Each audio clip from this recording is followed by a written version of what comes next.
আদালত থেকে জেল হাজতে নেওয়ার পথে আদালত চত্বরে ডিম নিক্ষেপের ঘটনায় ৫ ছাত্রদল নেতাকর্মীকে আটক করেছে সদর থানা পুলিশ। পরিস্থিতি নিয়ন্ত্রণে আসার আধা ঘন্টা পর মুচলেকায় তাদের ছেড়ে দেওয়া হয়। গতকাল বুধবার বিকেলে চাঁপাইনবাবগঞ্জ আদালত চত্বরে এ ঘটনা ঘটে।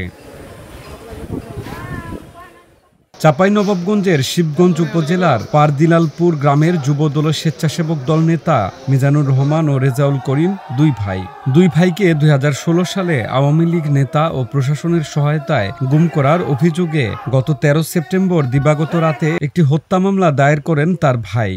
মামলার ৩ আসামি হাইকোর্ট থেকে গত ৭ জুলাই ৮ সপ্তাহের জামিন পান।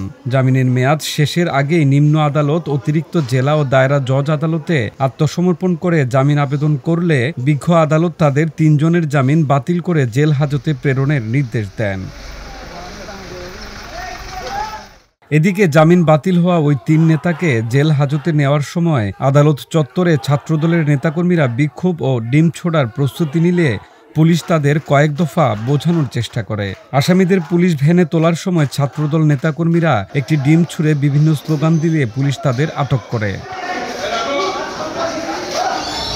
এ সময় আদালত চত্বরে পুলিশের সঙ্গে তাদের ধস্তাধস্তির ঘটনা ঘটে। এক পর্যায়ে পুলিশ ৫ জনকে আটক করে হেফাজতে নেয়। ঘটনার আধা ঘন্টা পর পরিস্থিতি নিয়ন্ত্রণে এলে পুলিশ তাদের ছেড়ে দেয়।